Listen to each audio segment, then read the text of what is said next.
Yo les pilotes, c'est Mister Supercross, j'espère que vous allez bien, moi ça va super. Aujourd'hui on se retrouve pour l'interview de Maxime Martin, donc voilà, découvrez-en un petit peu plus sur sa vie personnelle et aussi son métier. Moi j'ai adoré faire cette interview, merci Maxime de nous avoir apporté toutes ces précisions, ça m'a permis personnellement d'en apprendre beaucoup plus et je suis certain que vous allez kiffer et que ça va vous permettre d'en apprendre plus. Donc on laisse place à la vidéo, mais avant je dois vous parler de Rider Pass. Rider Pass, c'est quoi? C'est une application absolument géniale, absolument magique que j'ai découvert. Elle vous permet de réserver en ligne sur les circuits autour de chez vous ou partout en France. Euh, Vous pouvez également voir les petites pages de chaque motoclub partout en France avec le planning d'ouverture, de fermeture, tout ça.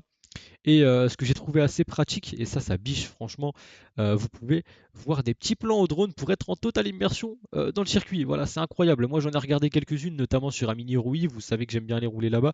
C'est super propre. D'ailleurs, à Amini Rouy, ils ont même installé de quoi faire des chronos. Donc c'est super. Euh, mais c'est pas tout. Avec Rider Pass, vous pouvez aussi bénéficier de codes de promotion chez leurs différents partenaires, que ce soit sur des suspensions, que ce soit sur des kits déco, de la location de moto, du moto coaching. Enfin, il y a énormément de choses. Je vous laisse aller voir pardon, par vous-même. Et à l'occasion des fêtes de Noël, on vous fait même gagner 3 abonnements de 1 an Rider Pass. Donc voilà, c'est totalement gratuit. Le concours se passe sur ma page Insta. Vous avez juste à remplir les critères. Donc voilà, n'hésitez pas à aller faire un tour et à partager à vos amis. Et puis nous, on se dit générique.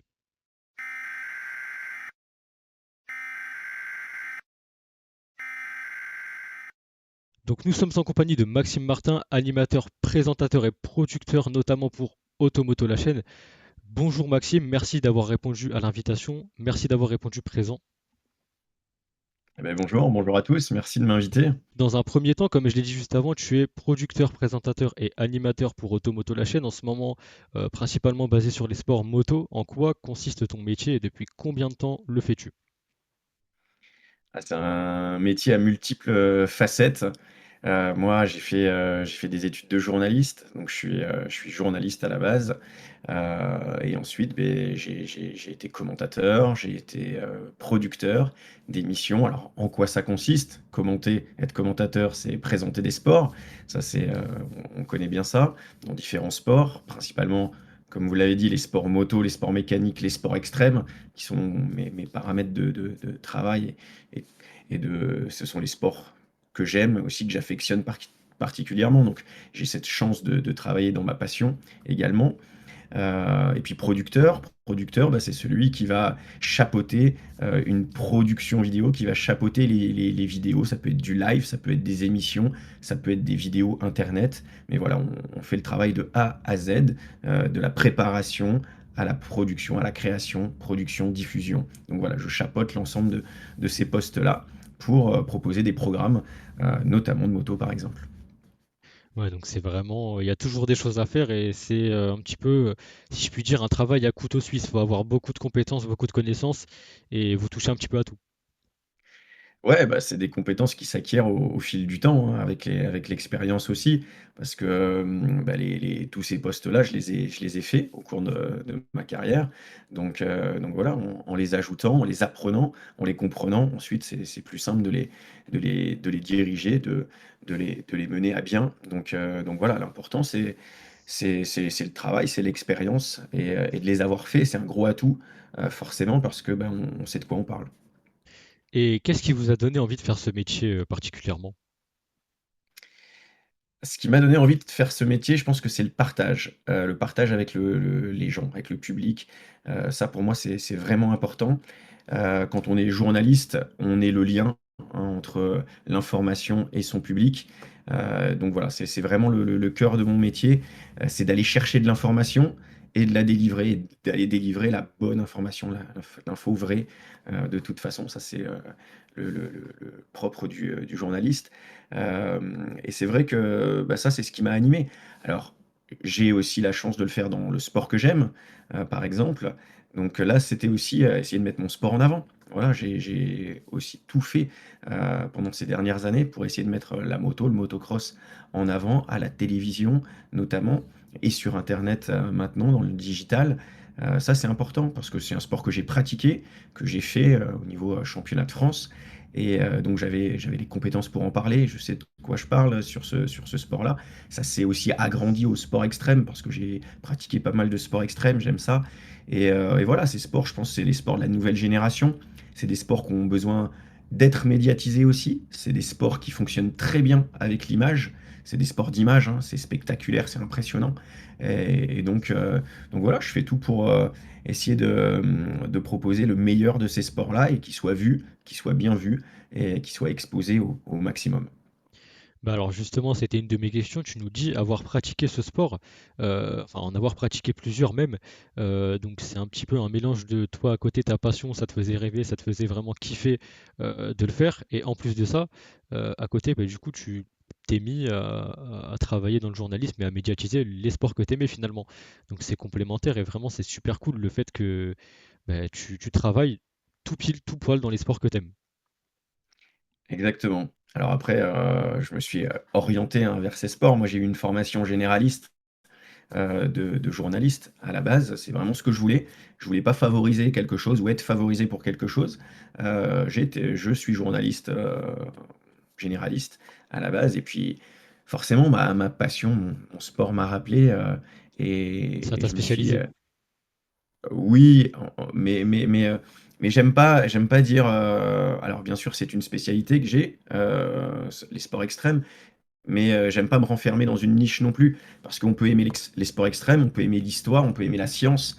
Voilà, c'est pas parce qu'on est spécialiste des sports extrêmes qu'on ne peut pas être compétent ailleurs. Donc, je pense qu'il faut quand même s'ouvrir.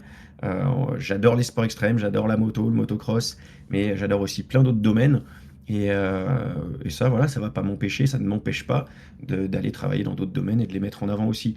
Donc, être journaliste, c'est quelqu'un qui est curieux de plein de choses, je pense. Et ça, c'est le propre de mon métier. Donc, bien sûr, je me suis fait une spécialité, mais maintenant, je suis curieux encore de plein de choses et je vais avoir à cœur de faire plein d'autres choses derrière. Et vous l'avez dit, hein, il y a le journalisme, c'est le fait d'aller chercher de l'info, de la délivrer. Et puis, j'ai le côté producteur qui va être faire des émissions, les suivre, et puis présenter aussi, présenter des shows. Voilà, c'est trois facettes qui peuvent me décrire. Donc du coup, on le sait, c'est un métier à multiples tâches. Est-ce qu'il y a une tâche en particulier que tu aimes faire dans ton métier? Ce que j'aime particulièrement, ce sont les interviews. J'aime ça parce que on peut généralement prendre du temps avec la personne. Alors voilà, je vous parle pas d'une interview, flash à l'arrivée d'une course par exemple, où on pose, 1-2 questions et c'est terminé. Non, c'est plutôt, celui où on s'assoit, où on peut prendre du temps, on peut aller dans l'émotion. Voilà, ce que j'aime aller chercher, c'est, l'émotion, aller jusque-là et de la partager cette émotion. Là, ça devient intéressant. Donc ouais, c'est vraiment partager des choses avec la personne que vous interviewez. Et ben comme on est en train de faire là, enfin, c'est super intéressant en apprendre plus sur un sujet en particulier. Oui, c'est ça, mais avoir la possibilité, comme je vous l'ai dit, hein, je pense que la base de mon métier, que ce soit en tant que journaliste ou présentateur, c'est vraiment le partage. On est le lien, hein, entre, bah, ce qu'on va chercher, l'info et les personnes derrière qui vont la lire, la regarder, l'écouter et quand en plus ce métier vous permet de vivre des choses, c'est encore mieux. Donc je me suis récemment intéressé, j'ai une vidéo que vous aviez mis en ligne sur YouTube où vous partagiez pardon, les coulisses de votre métier. Euh, Est-ce que quand vous animez un show, le public vous rend l'énergie que vous y mettez parce qu'on voit que vous vous investissez réellement et comment ils vous rendent cette énergie si vous la rendent? Bien sûr qu'ils la rendent cette énergie, forcément, bah, ils la rendent avec leur enthousiasme, leurs cris,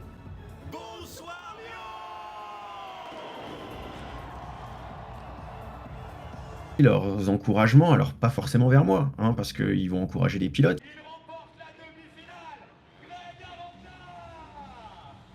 ils vont encourager les freestylers, ils vont encourager voilà, peu importe. Mais si j'arrive à les prendre avec moi, à les prendre avec nous, parce qu'on est tous ensemble, les pilotes, les freestylers, bah, c'est le travail gagné et c'est surtout quand je vois le public qui a le sourire. Voilà, moi, ils me le rendent en les voyant heureux. Si, je repars d'un show et que je vois que les gens sont heureux, ils ont passé un bon moment, eh beh, c'est que j'ai fait correctement mon travail. Sans vous, le show serait vraiment bien, on va pas dire nul, mais enfin, vous faites vraiment peut-être 50% du show. C'est vraiment, vous avez un rôle très important. Et comme vous l'aviez dit, lors de show, tout est à la minute, même à la seconde. Est-ce que parfois il y a du stress et peut-être même des imprévus en plein show, en plein direct? Il y a que des imprévus. Non, il faut justement avoir préparé au mieux pour pouvoir gérer ces imprévus. Et le stress, il faut l'avoir avant. C'est normal de toujours un peu stresser. Si on est plus stressé, c'est qu'on prend les choses à la légère et ensuite ça vous passe au-dessus, vous êtes plus concentré. C'est comme un pilote sur une piste, s'il n'est plus stressé et qu'il se concentre plus, il peut partir à la faute et il va chuter. Donc, dans le travail, c'est un petit peu pareil. Il faut garder un petit peu de tension, mais savoir la relâcher aussi, parce que ce qu'on fait, mais voilà, il faut aussi être libéré. Euh, et puis l'imprévu, il arrive de toute façon. Mais si on est bien préparé, la trame, elle est faite, donc l'imprévu, on le gère. Voilà. Et puis ce stress, au final, il part quand vous commencez le show. Vous êtes vraiment dedans, vous êtes imprégné de vos tâches. Donc au final, vous faites, et on va pas dire sans réfléchir, mais une fois que vous êtes parti, vous êtes vraiment dedans, quoi. Oui, mais comme je le dis, hein, souvent, une fois que c'est parti, c'est trop tard. On peut plus préparer une fois que c'est parti. Donc voilà, vraiment, pour moi, l'important, c'est l'avant. On aura préparé jusqu'à une certaine limite. Voilà, si on sait prêt et où on n'est jamais assez prêt peut-être, mais en tout cas, ben voilà, on a les billes pour passer la soirée, le direct, peu importe. C'est Donc de savoir s'adapter. oui, il ne faut que s'adapter à chaque fois selon les situations. On ne peut pas préparer ce qui va se passer dans l'avenir. Par contre, on peut essayer de l'anticiper. Tu fais énormément d'événements, que ce soit en tant que présentateur ou en tant que speaker, donc un direct sur la télé ou en présentiel sur un événement. Est-ce que dans l'année, il y a quelque chose, un événement en particulier que tu aimes animer ou présenter à la télé? Ah, avoir une préférence, c'est toujours compliqué parce que j'ai la chance d'avoir un métier ou les facettes d'un métier qui se complètent. Je pense que j'en ai besoin un petit peu. La télé, c'est une chose, la présentation d'événements et de shows, c'en est une autre. C'est pas le même métier pour moi, mais je trouve que ça se complète bien. Souvent, un très bon journaliste n'est pas forcément un bon animateur ou un bon présentateur de show. C'est 2 métiers différents. Heu, voilà, moi j'essaie de faire les 2 au mieux, en tout cas, et c'est pour ça que je le dis, pour moi ça se complète. C'est deux facettes. Quand on est à la télévision, on est seul face à son écran. Quand on est, sur un show, on est toujours seul, mais face à cinq, dix Face à mille des milliers de personnes personnes, ouais. au autour de vous, donc c'est pas la même chose, du tout. Donc, ouais, quoi qu'il arrive, ouais, c'est vrai qu'en réfléchissant comme ça, c'est compliqué de choisir un événement en particulier que vous aimez, parce qu'en soi, bon, bah, comme c'est dans le domaine que vous aimez le plus, on va dire, bah, forcément, J'ai vous aimez j'ai tout. la chance de C'est un lot. présenter des Vous grands avez, c'est événements. ça. À différents postes, hein. J'ai pu faire les Jeux Olympiques et présenter le BMX aux Jeux Olympiques. C'est incroyable. Faire partie d'une épreuve comme celle-ci, d'un événement comme ça, Ah, c'est c'est c'est quelque grandiose. chose, et c'est exceptionnel. C'est le plus grand événement de sport, hein, qui rassemble tous les sports. Et là, on a nos sports extrêmes qui arrivent aux Jeux Olympiques, notamment le BMX. Et j'avais à cœur d'y participer et d'y être à ma façon. Donc, avoir pu présenter le BMX au JO, ça a été quelque chose d'exceptionnel dans une super ambiance également. Et donc voilà, c'est encore suivre et porter nos sports au mieux, au grand public également. Euh, Présenter le sport que j'ai pratiqué, le motocross, le championnat du monde toute l'année, bah, c'est génial aussi. Présenter des shows devant le public, bah, là c'est un partage direct, on les voit. Donc voilà, tout cela, ça joue et est sympa. J'ai été producteur, live producer du GP Explorer, ce qui parle pas mal aux youtubeurs notamment. Ben là aussi, c'était rentrer dans le monde du digital, être avec les 20 meilleurs youtubeurs et pouvoir écrire cette histoire, l'histoire du GP Explorer avec eux en live sur Twitch. Et ça a été une super aventure. Donc, toutes ces aventures, elles s'ajoutent et elles font que ben, ce sont des années merveilleuses. Au niveau des shows, une petite dernière question. Est-ce que, avant de prendre le micro, tu as un rituel que tu fais toujours systématiquement? Pas du tout. Pas du tout. Si, le rituel, je vais dire, j'aime bien quelques minutes avant m'isoler pour me reconcentrer un petit peu et avoir la vision de ce qui va se passer dans les heures qui vont suivre. Parce que, mais ensuite, généralement, quand je prends le micro, j'ai pas de fiche, j'ai pas de notes, j'ai rien. Tout est dans la tête. Donc, il faut être ultra préparé, savoir où on va. Donc voilà, avant le top départ, voilà, les quelques minutes qui précèdent, je vais essayer de me concentrer, de visualiser où je vais, et puis après, top départ. Mais moi, ce qui me fait halluciner, c'est d'ingurgiter autant d'informations en si peu de temps, parce qu'on l'avait vu. Alors, je ne sais pas sur combien de jours vous vous préparez, mais en tout cas, il me semble que, par exemple, dans votre vidéo au SX de Lyon de l'année dernière, vous vous prépariez le jour même et il me semble même un petit peu la veille. Mais ça fait peu de temps pour ingurgiter autant d'informations et pour se préparer à tout ça quand même. Moi, ça me fascine. Il y a, oui, bah, il y a l'information du show sur lequel on arrive. Ça, c'est une chose. Après, tout ce qui est info concernant les pilotes et ce sport-là, je l'ai depuis des années. Donc ça, c'est de l'info du quotidien que j'ai travaillé et que je travaille toujours. Et puis après, le show, travailler avec l'organisateur, on a des meetings en amont, hein. Quand même, on s'appelle, on fait des visios, on a vu la structure générale. Et quand on arrive sur place, bon, mais voilà, c'est le conducteur, le minute par minute que l'on revoit pour être sûr et on vérifie tout ça ensemble. Depuis le début de ton métier, tu en as fait énormément de choses. Quel moment t'a le plus marqué? Je pense que les moments qui m'ont marqué, c'est souvent les premières fois. Je me souviens toujours de ma première fois dans une salle de presse, ce qui a été un déclic pour moi pour la suite de mon métier. Forcément, j'étais jeune, j'étais à l'école encore, et j'ai la chance d'aller sur un événement international, d'accéder à la salle de presse et de me rendre compte de ce qui se passait et de me dire, bah, est-ce que c'est ce métier que je vais aimer? Est-ce que j'aime ça? Et je me suis aperçu qu'il fallait parler anglais parce que bah, toutes les conférences de presse au niveau international se font en anglais. Donc si tu parles pas anglais, bah, tu peux pas poser de questions et ça, c'est pas possible d'avoir une barrière comme ça. Donc pour accéder aux top athlètes, fallait parler anglais parce ils sont bah, de tous les pays, ils peuvent être américains, ils peuvent être, voilà, peu importe. Donc voilà, pour accéder à la vraie info, je me suis tout de suite rendu compte qu'il fallait parler des langues, plusieurs langues, parce que bah, on va au cœur de l'info tout de suite. Donc ouais, je pense que ce qui m'a marqué, ça a été mes premières salles de presse pour mon métier de journaliste, premier gros événement pour le métier de présentateur. Voilà, à chaque fois, ça a été ce qui m'a marqué. Le reste est une succession de belles choses, mais les premières, ouais, ça je l'ai toujours en tête. Mais comment ces jeunes, au niveau de l'expérience et au niveau du déclic que tu as eu pour faire ce métier, c'est quand même pratique de savoir ce que tu veux aussitôt pour pouvoir s'y préparer au plus tôt possible. Oui, oui, c'est une chance de savoir ce qu'on veut faire assez jeune et assez tôt. Après, je pense qu'il faut essayer de mettre toutes les chances de son côté. Heu, Actuellement, il y a une vraie chance pour les jeunes, c'est d'avoir le digital, c'est d'avoir internet, parce que vous pouvez tester tout ce que vous voulez chez vous, à moindre frais, on va dire.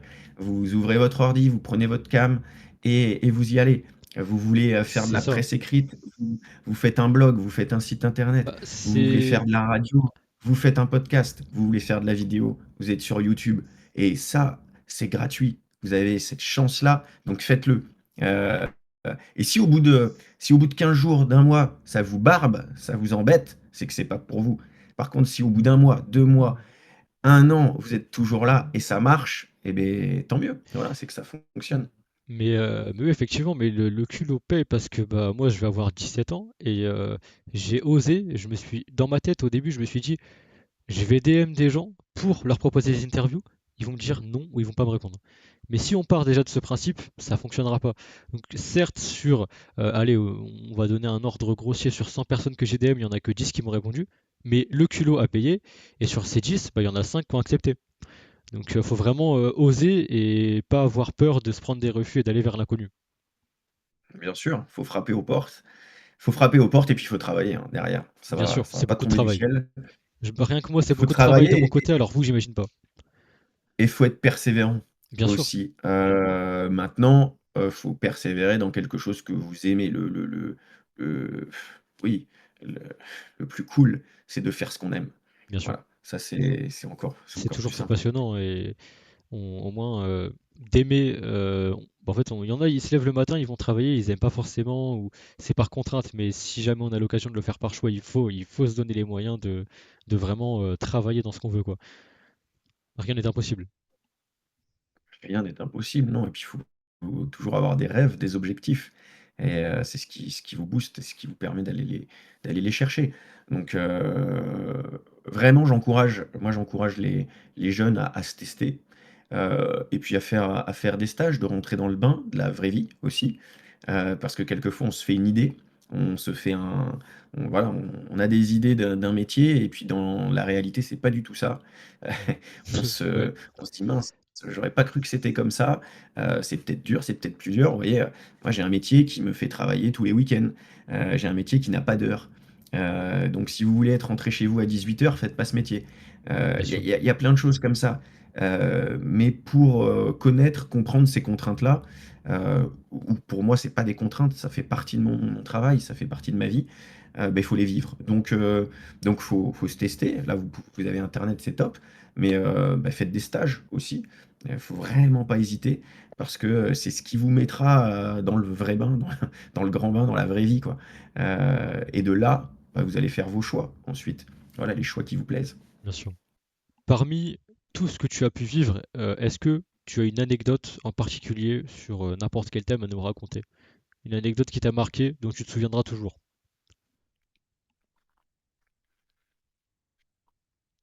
Une anecdote qui m'a marqué. Mon métier est fait d'histoire et d'anecdotes, ça c'est sûr. Hem, des belles anecdotes, oui, j'en ai, des anecdotes belles, il y en a beaucoup. Comme je vous dis, c'est souvent les grandes premières. Hem, les gens qui m'ont tendu la main, c'est des belles choses que je retiens. Hem, par exemple, dans mon sport, hein, une personne comme Ricky Carmichael, quand j'arrive aux États-Unis, qui m'accueille chez lui, qui m'accueille dans son dans son camping-car. On a quand on est oui, quand on a des grands athlètes comme ça qu'on admire et qui nous ouvrent les portes, c'est des beaux moments. Heu, j'ai pu aussi travailler avec Travis Pastrana, qui est une des légendes des sports extrêmes. Passer, des grands moments avec lui, ça a été fun parce qu'il est, dans ce qu'on voit en vidéo pareil dans la vie. On est au restaurant, je vous donne une anecdote. Allez, on est au restaurant avec Travis Pastrana, on est à Paris, mais Travis, il va manger des escargots, par exemple, et puis, tu te dis pas: «Tiens, il va manger des escargots». Si, il est en France, il va vouloir goûter, donc ça, c'est plutôt cool. Et puis, en plein dans le resto, vous savez, Travis Pastrana, c'est une des légendes des sports extrêmes, il y a toujours des défis avec lui. Et bien, on est dans un resto super chic. Mais non, en fait, les défis, ils arrêtent jamais dans la vie avec lui. Et en plein repas, ça a été le jeu du ni oui ni non, en anglais. Et forcément, ben, on arrive à le faire perdre à un moment. Et le jeu, c'était de faire une vingtaine de pompes si on disait oui ou non. Voilà le jeu du ni oui ni non. Et en plein resto, il se lève de la table, il se met au milieu des tables et il se tape des pompes devant tout le monde. C'était assez chic, assez guindé. C'est pas vraiment le truc qui se faisait. Et là, tout le monde la regardait et ça a commencé comme ça, sauf que lui, il l'a fait. Mais un ni oui ni non, ça s'arrête pas une fois, c'était deux, trois fois. Et ça a été ça pendant tout le repas. Il y avait que des défis. Et quand on vit ça, ouais, c'était assez fun, assez drôle parce que voilà, on s'attend pas à ça. C'est une anecdote cool. Mais voilà, mais c'est ce qui correspond à notre monde des sports extrêmes. C'est c'est des personnes cool, fun. Voilà, tant que c'est dans la bonne humeur, la bonne ambiance, ça se passait bien. Donc voilà, ça c'était une petite anecdote rigolote, voilà, des expériences.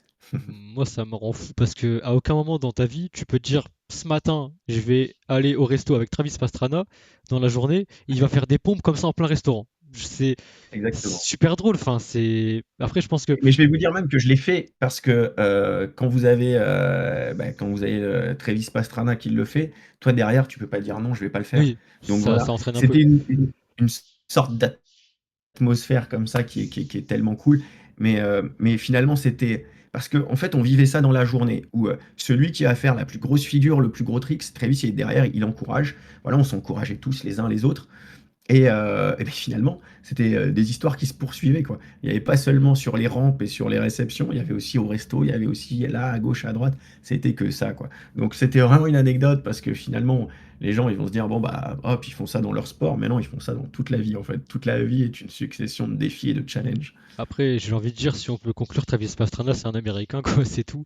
Les Américains, ils sont un peu, ils ont un peu cette image de, on va pas dire, enfin, c'est pas péjoratif, mais fou. Enfin, ils osent tout et ils excellent dans beaucoup de domaines. D'ailleurs, vis-à-vis de ça, bah, rien que le sport extrême, le freestyle, c'est Pastrana qui a ouvert cette discipline. Donc, ils osent et on a l'impression que pour eux, il n'y a pas de monde autour. C'est ça qui est drôle. Ouais, mais je pense qu'il y a pas il y a pas de frontières et il y a pas de limite, Il faut pas s'en à mettre. oser et tenter des choses. Parce que, très bien, les Américains, c'est une nation, mais je pense que toutes les nations peuvent oser et tenter des choses. Maintenant, on le voit bien en sport extrême, c'est pas forcément les Américains qui dominent.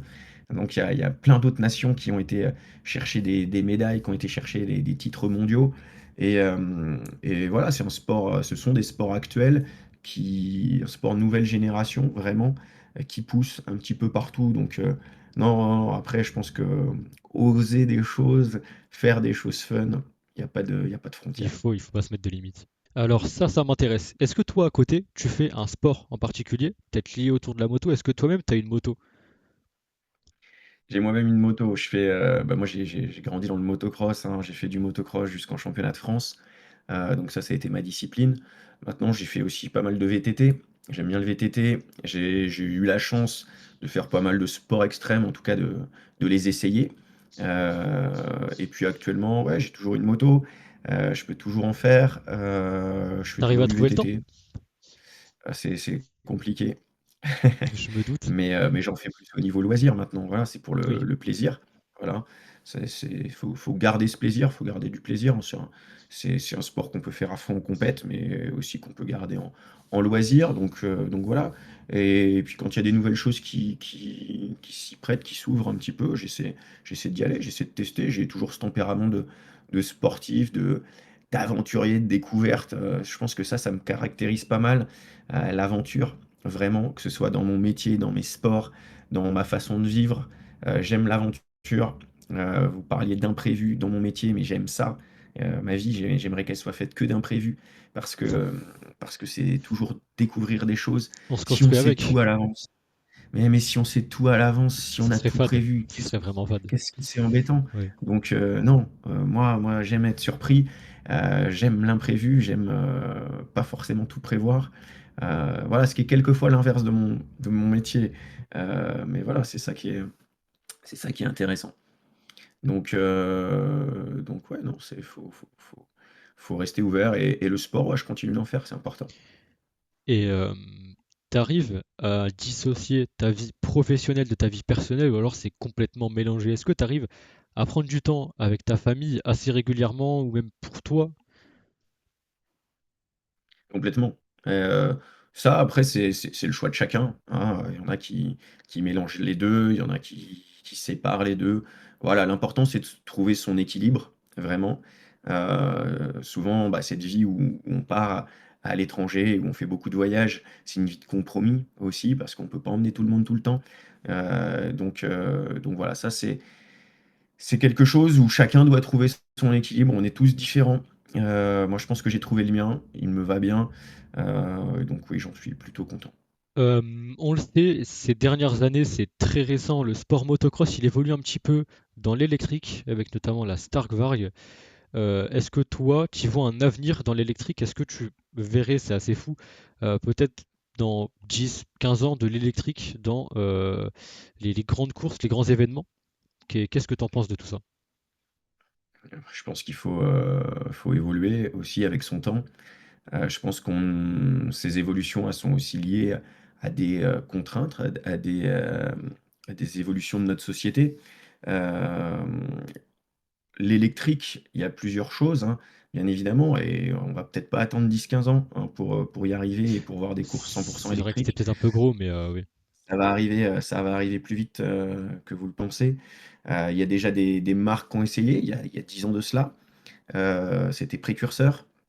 Il y a des marques qui tiennent la route maintenant, qui ont des vraies motos électriques, que ce soit en cross, ça va être en vitesse aussi, hein. Il y a eu un championnat électrique. Il va y avoir en 2026 un championnat du monde électrique en motocross. Donc il n'y aura pas qu'une marque, il va y avoir 2, 3, 4, 5 marques qui arrivent. Les plus grosses marques arrivent, les plus grosses marques s'y mettent. Fallait le temps de préparer ces motos, de préparer ces moteurs et d'arriver. Donc oui, forcément, il va y avoir de l'électrique. Euh, oui, ça peut vivre avec le thermique. Je pense qu'il faut pas mettre de barrière encore une fois. Il faut pas dire il y a que de l'électrique et c'est fini le thermique et inversement. Euh, Parce que les deux peuvent fonctionner. Parce que le thermique peut aussi faire moins de bruit avec il va y avoir des réglementations qui vont faire que les décibels vont devoir baisser. Je pense que ça, c'est la première contrainte que l'on a actuellement dans le sport moto, c'est le bruit. Parce qu'on part de chez soi, on sort de chez soi, on roule sur un circuit, ça fait du bruit, ça c'est vrai. Donc l'électrique est une solution, parce que l'électrique ne fait pas de bruit. Euh, Après, bien évidemment, ben, il y a des grands fans du thermique, il y en a qui aiment la mécanique, donc voilà, faut pas tout barrer, je pense que les deux peuvent vivre vraiment ensemble. Euh, Maintenant, maintenant voilà, moi j'ai fait de la moto électrique, je trouve ça super cool. Si ça peut permettre de continuer de rouler, de continuer de faire sa passion sans embêter les autres, ben, moi je dis oui. Quand on sort le dimanche matin de chez soi et qu'on démarre une 450 et qu'on va même dans les chemins autour de chez soi, il y en a qui sont pas fans. C'est Et je vrai. pense que c'est le vivre ensemble qu'il faut penser en avant, en amont. Euh, et les motards, c'est pas des gens qui ont envie de faire du mal, vraiment. Euh, les motards, ils ont envie de vivre leur passion. Donc, ils peuvent être critiqués, on peut leur taper dessus, bien sûr. Et il y a des choses horribles qui sont des gens qui tirent des barbelés en plein milieu de Ça se voit chemin. Mais souvent, ouais, ça malheureusement. qu'est-ce que c'est que ça? C'est fou. Et c'est pas comme ça qu'on va arrêter les choses. Il faut vivre ensemble. Donc, je pense que le motard, il fait des efforts et il va continuer de faire des efforts. Et en dehors de ça, il faut que aussi les autres ils soient ouverts et qu'ils le comprennent. Donc, il n'y a pas des méchants motards, il n'y a pas des méchants personnes qui veulent pas de moto. Je pense qu'il faut un peu s'écouter, s'entendre, se parler. Ah, là, sinon c'est impossible. Donc ouais, l'électrique est une des solutions trouvées, notamment pour le bruit. Et puis ça marche bien, hein. Je pense qu'il va y avoir des modèles aboutis dans les prochaines années qui vont faire que vous allez pouvoir rouler et que ça va fonctionner. Il y a plein de choses qui vont évoluer, les batteries, les autonomies. Voilà, ils travaillent dessus, c'est que le début. Mais bien sûr, on ne va pas passer à côté. Et c'est des motos, c'est des machines qui peuvent être très performantes, ça c'est sûr. Voilà, il y en a qui aiment le bruit, il y en a qui vont dire sans bruit, c'est pas pareil, c'est pas le même show, c'est pas le même entrain, on a besoin d'entendre mam, mam, mam. Faut être ouvert à tout. Mais sur certaines situations, si ça peut éviter de faire fermer des circuits, si ça peut vous permettre d'aller rouler et de continuer de rouler dans les chemins sans contrainte et de garder votre plaisir, voilà, faut dire oui, faut dire je vais tester d'abord avant de critiquer ou avant de parler. Vraiment. Ouais, parce que je sais, bah, on le sait, en France, il y a certains circuits qui sont menacés de fermeture à ce sujet. Et bon, alors c'est question aussi l'électrique de ne pas rejeter le thermique ni l'électrique parce que c'est un petit peu comprendre tout le monde. Certains aiment l'électrique pour certaines raisons, d'autres le thermique pour d'autres. Comme tu l'as dit, notamment le bruit, la sensation. Euh, c'est un petit peu aujourd'hui, malheureusement, deux camps entre les motards et ceux qui sont contre ce bruit, mais c'est question de comprendre tout le monde et de s'adapter en fonction de l'autre. Il faut savoir, comme tu l'as dit, vivre ensemble. Ah, c'est important. Non, non, c'est le plus important. Et voilà, mais dans la moto et dans plein d'autres domaines, hein, Bien sûr, oui. vraiment. Donc, je pense qu'il y a des prises de conscience. Il y a une nouvelle génération aussi qui est élevée, éduquée avec ça. Je pense que tout le monde doit faire des efforts pour la planète. Euh, et, euh, et on en est tous conscients.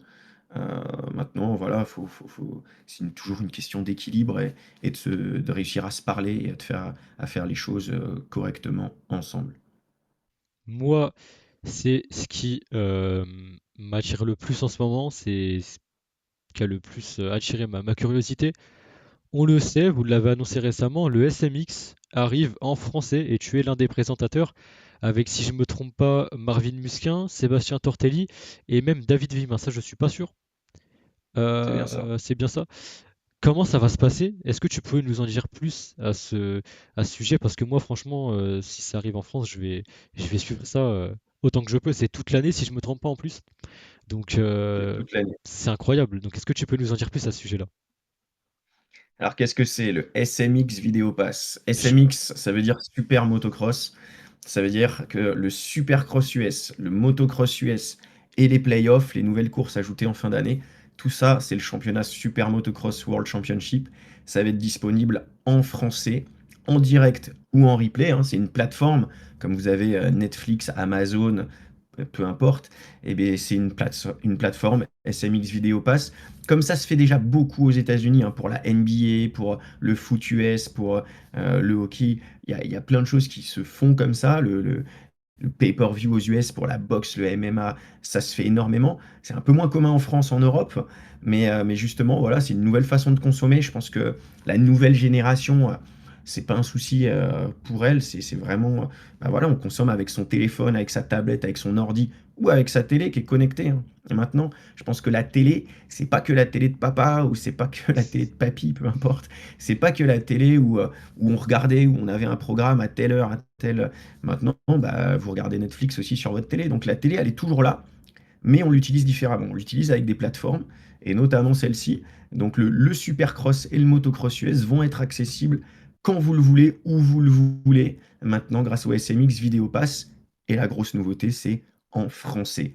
Là, voilà, mon travail aussi de pousser, de faire que notre sport, bah, on le voit, il est représenté toujours mieux et encore plus en France et dans tous les pays francophones.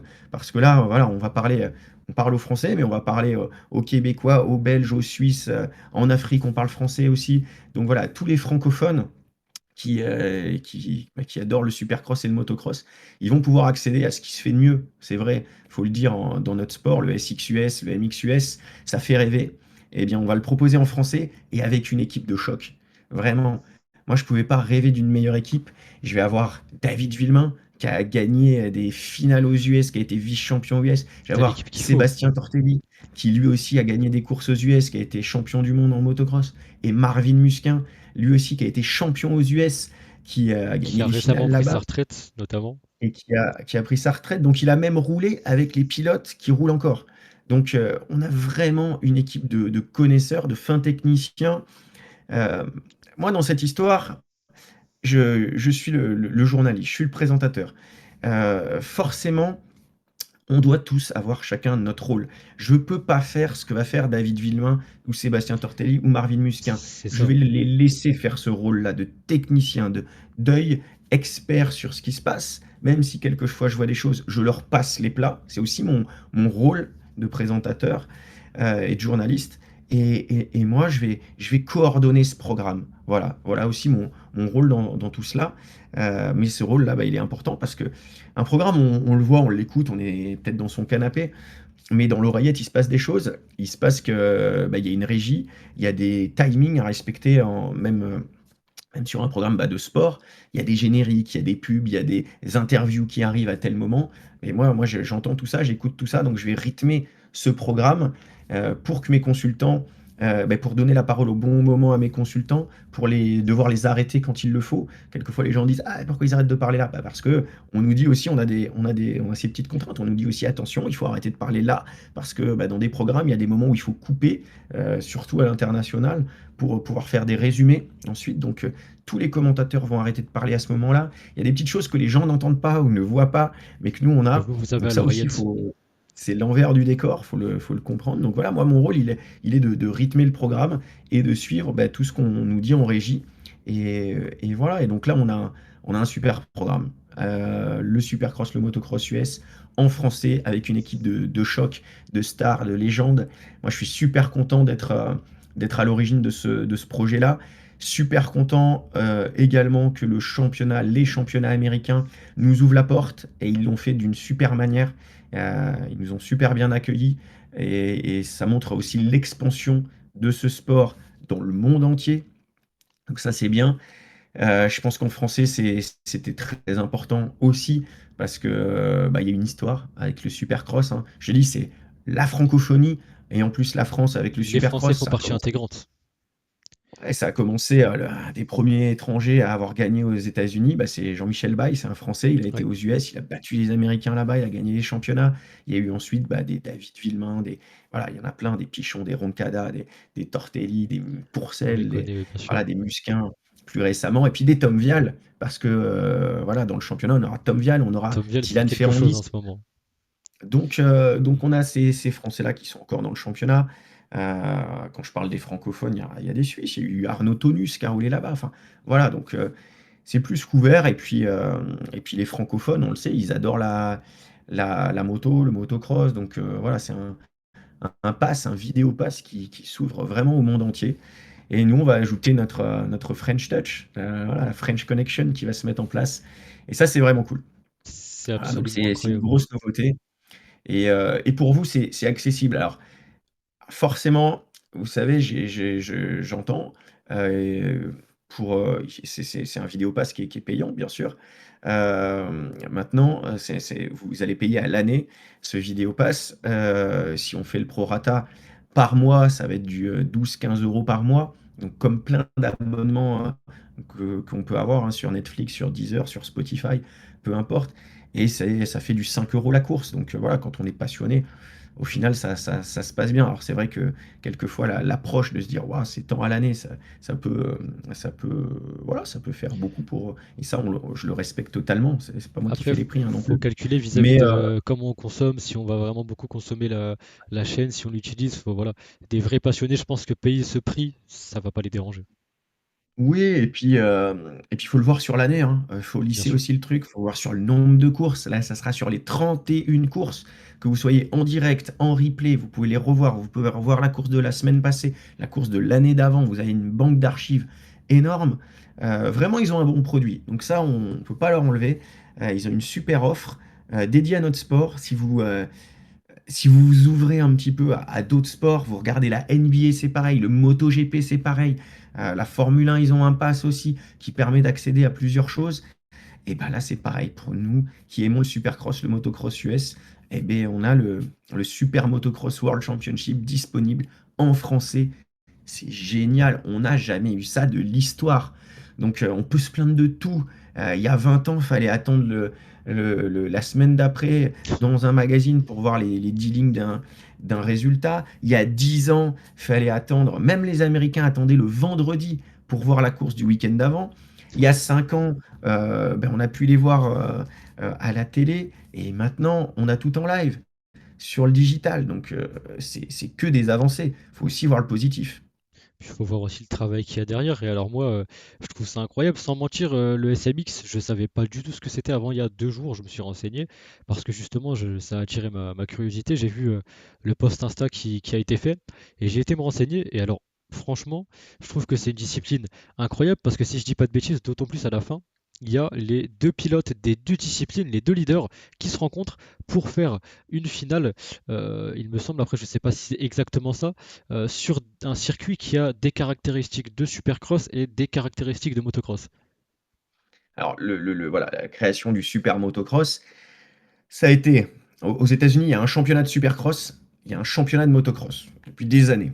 Ouais. Le super motocross, mais en fait, ça va rassembler ces deux championnats avec trois courses de play-off en fin de saison. Qu'est-ce que c'est? On va prendre les meilleurs du supercross, les meilleurs du motocross, et un pilote peut faire du supercross et du motocross. Donc, il va marquer des points dans les deux championnats. On les accumule et en fin d'année, on prend ces points cumulés et on va rajouter trois courses qui vont compter encore plus et qui vont faire qu'on va avoir le champion des champions finalement à la fin de l'année. Le pilote qui a marqué le point dans les deux disciplines, donc qui est le meilleur pilote de l'année, le meilleur des deux disciplines, sera champion du monde de super motocross. Donc à la fin de l'année, on peut avoir un leader, un champion du monde de motocross et en plus, pardon, il prend un deuxième titre avec champion SMX. C'est ça? Ouais. Il peut être champion de motocross US, voilà, le pro motocross et champion de super motocross à la fin. Et il peut être champion de supercross, de motocross et de super motocross, on peut, Aussi, on oui. peut faire le triplé. aussi, donc tout est possible, ouais, mais c'est le SMX, à la fin de l'année, décerne le titre de celui qui est le plus complet finalement, qui a marqué le plus de points dans les 2 disciplines. Et ça, c'est fort parce que ça permet de montrer vraiment qui est le top pilote, mais vraiment le top des tops. Et je trouve que c'est une discipline intéressante parce que forcément, il y a des pilotes qui sont plus spécialisés dans le motocross, ils vont être super forts dedans. D'autres dans le supercross, bon, en théorie, on va pas dire que c'est des disciplines similaires, mais sur quelques points, si. Donc ça permet aussi, eux, de se découvrir, de se donner un petit peu plus de challenge, finalement. Oui, ça donne un nouveau challenge en fin d'année, et puis un challenge qui est aussi motivé par des belles primes, qu'ils ont réussi à mettre en place. Ah, il y a le 1 000 000 hein, quand même à la Ouais, fin de l'année si on c'est est pas rien. champion, super motocross. Donc ça marche bien aussi, hein. C'est ce qui attire aussi, les pilotes pour s'y inscrire. Bien sûr, il y a une belle gamme de primes, mais voilà, ouais, ça rassemble les 2 disciplines. Ça a été un gros atout aux États-Unis, parce que maintenant, bah, les 2 disciplines sont logées à la même enseigne. Elles sont diffusées de la même façon, hein, comme je vous le dis, donc on retrouvera toutes les courses en direct et diffusées, que ce soit le supercross ou le motocross. Donc non, non, pour ça, ça a élevé le sport véritablement. Comme tu l'as dit, il y a le numérique de nos jours qui est beaucoup présent. Donc ça facilite la tâche à énormément de nouveaux métiers. Qu'est-ce que tu dirais toi à un jeune qui voudrait faire ton métier, qui voudrait se lancer et comme toi peut-être briller? Ce que je vais dire à un jeune, c'est vas-y, lance-toi, lance-toi, fonce. Il y a toutes les possibilités maintenant pour se tester, parce qu'il faut le faire, hein, faut y aller, faut le faire en vrai. Il ne faut pas avoir que des idées et dire moi je ferai ci, je ferai ça. Faut de l'action, faut agir. Voilà, ça c'est la règle. Donc faut se tester. Vous allez peut-être en testant découvrir que c'est peut-être pas fait pour vous, que c'est peut-être pas ce que vous aimez, que vous trouvez peut-être ça embêtant, trop contraignant, mais tout ça, vous allez le découvrir en le faisant. Avant de le, voilà, faut peut-être le rêver, c'est cool, mais ensuite faut agir, faut faire. Et voilà ce que je dirais à un jeune, c'est fait, teste-toi. Il y a tous les moyens maintenant, un podcast, un site internet, une vidéo YouTube. Donc voilà, ça c'est ouvert. Faites des stages aussi si vous le pouvez déjà dans des choses qui existent. Ça va vous donner la réalité du métier et de la vie. Et puis, vous ajoutez tout cela, vous travaillez bien, vous continuez l'école, c'est important aussi, hein. C'est pas une vie, virtuelle qu'on a derrière, donc il y a de la réalité, donc c'est pour ça que je dis: il faut de l'action, il faut agir et puis, quand vous avez fait tout ça, amusez-vous, prenez du plaisir. Si vous arrivez à faire un métier, dans lequel vous faites plaisir, vous avez tout gagné, je pense. Il faut mettre vraiment toutes les chances de son côté, de son côté, pardon. Il faut persévérer et bah ouais, comme tu le dis aujourd'hui, on a de la chance vraiment de tout essayer. Comme moi, c'est un petit peu mon cas. Je suis en train de m'essayer. Peut-être que, qui sait, ce sera mon métier dans 10 ans, on ne sait pas. Pour le moment, ça me plaît bien. En tout cas, oui, effectivement, faut se lancer, faut oser prendre les risques. Donc, Ouais, il faut pas avoir peur faut faut pas pas avoir avoir peur. peur des erreurs et d'avoir des Ouais. échecs. Il faut Vraiment, avoir du culot, quoi. Faut pas se fixer de limite. oui. Hein, Oui, bah, faut provoquer quelquefois la chance, quelquefois faut aussi avoir de la chance, mais il faut pas avoir peur et peur des échecs et de l'erreur. bien Voilà, sûr. vous allez en avoir, Il faut vous allez passer en par là. faire des erreurs. Par contre, faut apprendre de ses erreurs. Voilà, faut pas continuer à les faire et dans ces cas-là, là, ça va pas. Mais justement, c'est en faisant quelquefois des erreurs et les erreurs, on les fait si on agit. Donc voilà, agissez, faites action, action, action, réaction. Après, si on se trompe, on réagit vite et on devient de plus en plus performant. Et voilà, je pense que si on est dans quelque chose que l'on aime, ben on va s'y donner. Voilà, et c'est vrai que c'est un métier, dans lequel, si je parle, du mien, hein, que ce soit le journalisme, tout cela, c'est quelque chose qui vous prend du temps, sur lequel, ben, c'est pas des horaires fixes, sur lequel c'est pas des jours fixes. Voilà, c'est un rythme de vie, particulier, mais c'est un métier, c'est une passion aussi et je pense qu'il faut, voilà, faut l'avoir dans le cœur comme plein de métiers. Voilà, si on peut avoir la chance de choisir ce qu'on fait, c'est tout bénef, mais pour choisir ce qu'on fait, bah, faut travailler quand même, hein. Voilà, n'oubliez pas, les choses, elles viennent avec le travail.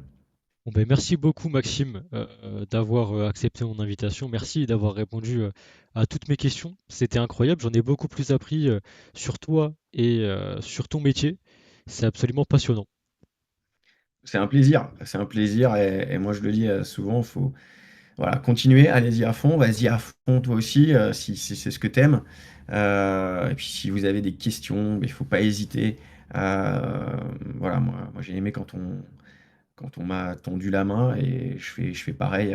Voilà, donc je reste disponible quand on peut, bien évidemment. Et voilà, j'encourage tout le monde à passer à l'action, forcément, à être à fond. Et à se faire plaisir, voilà, à venir sur des shows, à venir se rencontrer, à venir parler, à venir discuter. Et je pense qu'aussi, même quand on fait plein de choses énormes, grandes et fun et cool, faut rester simple. Moi, j'essaie de l'être aussi au maximum, toujours, avec les gens. Et ceux qui veulent, voilà, qui veulent me connaître, qui veulent apprendre à me connaître, faut venir, faut parler. Et je pense qu'on change les choses aussi. Il y en a pas mal qui se font des idées aussi, qui croient que, euh, mais qui connaissent pas, qui ne savent pas. Donc il faut venir, il faut parler, il faut se rencontrer.